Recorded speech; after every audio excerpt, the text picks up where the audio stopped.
Purdue's Jaden Ivey is the man with all the buzz heading into the NBA draft this Thursday. Before we break down his game though, I would like to get 100 likes for the third upload this week. But this is Floor and Ceiling, let's break him down.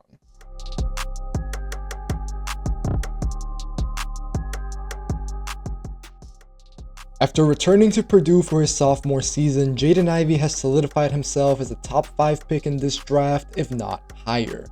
OKC and the Knicks are reportedly interested in Ivey, moving up to acquire his services. That aside, it's easy to see why he might be the best guard in this draft. At 6'4" with a 6'10" wingspan, Ivey is a powerful, explosive athlete who should contribute from day one. But the jury is still out on if he is a true point guard. On offense, we have to start in transition with Jaden Ivey. This is where he'll be a massive threat in the NBA from day one. If everything goes well, we should be talking about Ivey in the future as one of the best players in the league in the open court. Right now, the Purdue guard is already a force to be reckoned with in these situations. Ivey can zip from one end of the court to the other in no time and throw down some powerful dunks. There's no doubt, with his measurements and burst, he's a special athlete. As a sophomore, nearly a third of Ivey's points came in transition, where he made 60% of his shots. It's no surprise to me that these plays made up such a large part of Ivey's offense. I really expected athleticism to pop up even more in the NBA, where the game is more up and down and open than in college. This season at the rim, Ivey shot a pretty good 60%, mostly creating these looks for himself. When he's coming off a screen in the half court, that efficiency goes up to a monster 81%. That's what Chet Holmgren shot at the rim, period. Ivey is really hard to stop when he's coming off a handoff or turning the corner off a pick, which he can do so easily. The Purdue sophomore is a quick twitch athlete with an elite first step. The Boilermakers worked with rough spacing at times, but Ivey nonetheless found ways to score. In the NBA, when the geometry of the court changes and more space opens up, I expect him to really thrive. Ivey is so fast that he does not always need this, but I also like how he can change directions. The 6'4" guard does this off sharp cuts, usually from right to left. He has solid footwork, but must keep working on playing at more than one speed.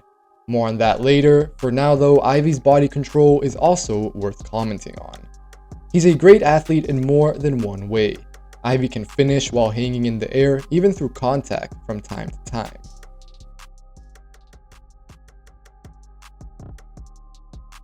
So given all of this, it should come as no surprise. If we move away from Ivey's scoring, he's also a dangerous playmaker in transition. Some of it goes back to what we mentioned with the Purdue guards' rim-to-rim takes earlier. He's just really tough to stop in the open court. Ivey has some diversity to his passing, as we're about to get into, but he is particularly good on the break generating threes. The 20-year-old prospect is so great at putting pressure on the rim. That is highly intriguing for the New York Knicks if they do move up in the draft. In grab-and-go situations, Ivey is so fun to watch. He jets down the court, attracts the defense, and then is able to make the right play. Defenses pay so much attention to Ivey when he is running the ball up that he might not even need to step inside the arc sometimes. Put him in a team that plays fast and Ivey will excel. But there is still one huge improvement area for him when it comes to playing in transition. I touched on this in my mock draft video out now, but Ivey can definitely at times get out of control. I mentioned that he has some shades of Russell Westbrook to him, and well, I think you can see why. Like I said, Ivey is a blur in the open court, capable of taking his team from point A to point B in a matter of seconds, but this can also work against him sometimes. Too often, the Purdue guard is guilty of playing at only one speed. What I mean by that is that Ivey can still struggle with his decision making in terms of changing speeds and directions. Now, he's not incapable of this. Ivey has shown flashes of slowing down. Nothing too advanced, but maybe a hezi, a rip through, or a euro here and there. Too often though, he just plays like a battering ram, who puts his head down and charges into the wilderness. This can lead to Ivey getting stripped of the ball, losing his handle, which he must continue to work on both in the half court and in transition, committing offensive fouls, and generally turning the ball over. One frustrating thing that Ivey does more than he should is drive, sort of predetermined that he's going to give up the ball, and then he'll get caught in the air on some sort of jump pass that could end up in a turnover.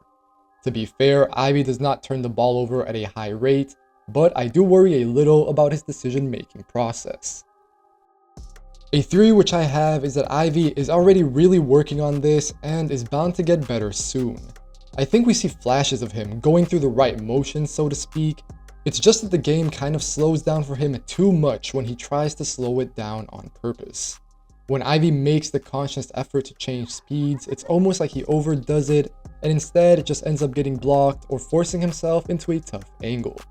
Still, I can't deny, there are times where Ivey just makes it work. I think it goes back to that elite body control and manipulation which I touched on when talking about his finishing. When it seems like Ivey is off balance or about to lose the ball and he then turns that into a crazy pass, it is pretty fun to watch. Another element which I think is important to discuss when breaking down Ivey is the context he played with at Purdue. Saying that this was a bad environment for him would be deceitful, especially considering that we're talking about Ivey as a top 5 pick, if not higher, in the NBA draft. However, I think it is fair to say that the spacing he had with the Boilermakers was not ideal. So that makes it even more impressive that Ivey was so good passing out of screens this year. About 1/5 of his possessions were as a ball handler in the pick and roll, and Purdue got a lot of points when their guard passed out of screens. The question here kind of is whether you want the volume to go up in the NBA, or if you're happy with Ivey as more of a secondary ball handler. At times, this was certainly the case at Purdue. Ivey could be their go-to scorer, but he was not always the one bringing up the ball, initiating the offense, etc. If you want that to happen though, the numbers and flashes might just be on your side. Ivey has some creativity with his passing, has shown signs of being able to go either way, and can find his big or his three-point shooters out of screens. I still have a few concerns though. They're not really long-term ones because I'm not sure Ivey is ever going to really be a ball-dominant guard in the pick and roll, but he can sometimes judge passing windows poorly, and there are other times where Ivey can miss simple reads. This right here is an example of that.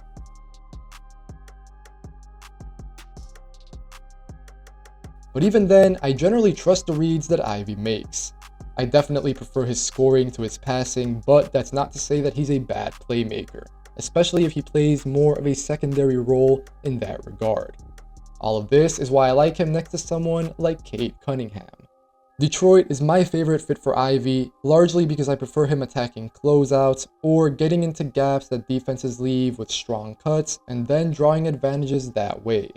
This way, Ivey can get both of his feet in the paint and then spray out passes to three-point shooters. This should translate well to scenarios in the NBA where he's not necessarily going to be the one handling the ball.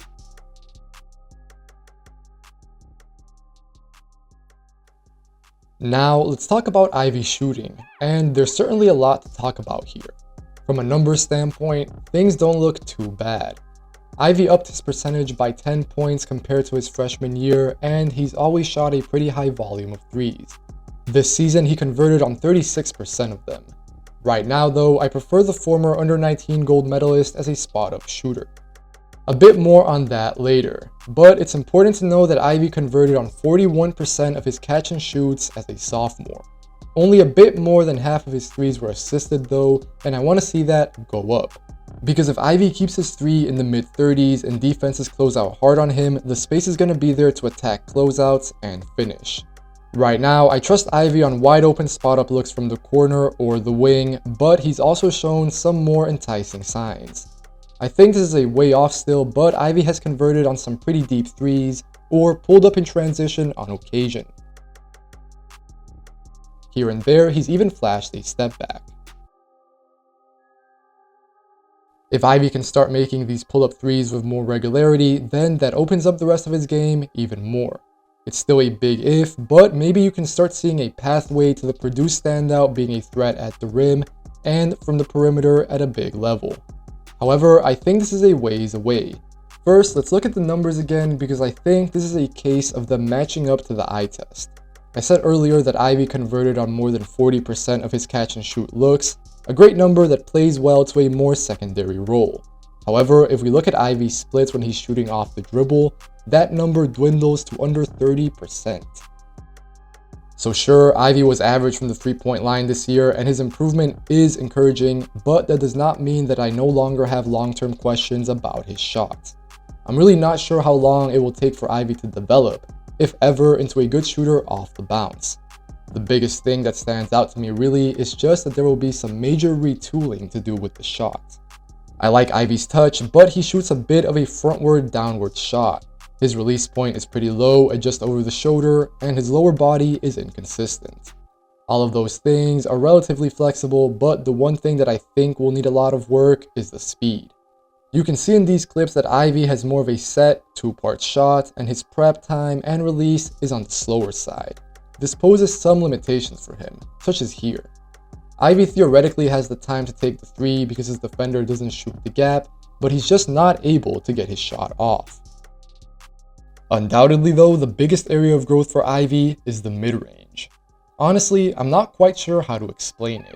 I'm not sure if the touch does not translate or if maybe this is part of reworking the jumper, but Ivey is just a total non-factor from those in between spaces. This season, Ivey shot around 32% on his two-point jumpers, creating basically all of them. He took more shots from three and at the rim, but it's not like he was shy about letting it fly from two. The sample size is not that small, and we also have his freshman season at Purdue where Ivey struggled even more. In his first year for the Boilermakers, he only made about 29% of his two-point jumpers. Ivey is really frustrating to watch from the mid-range. It's unlike the rest of his game, but he's so tentative and almost nervous here. He doesn't have a floater game or a pull-up. Instead, Ivey takes a lot of these strange, sort of leaning shots that have really not worked for him so far. When talking about his strong finishing at the rim earlier, I brought up how good Ivey was coming out of ball screens. Well, that completely changes with these middies. When using a ball screen to get into his jumper, Ivey shot an abysmal 19%. I don't think this will ever be his bread and butter, but if you're able to take away Ivey's finishing at the rim, either by forcing him left or by coercing him into these in-between jumpers, then that severely limits his strengths. I think he will overcome this, but it's a huge improvement area.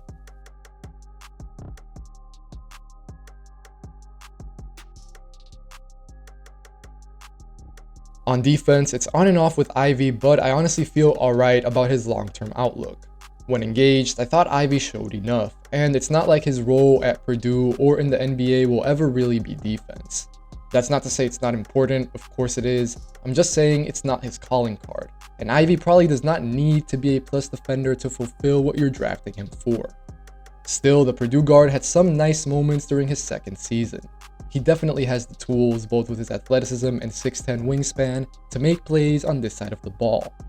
When engaged, Ivey can cut off lanes, stay with drives, get deflections, and come up with blocks around the rim.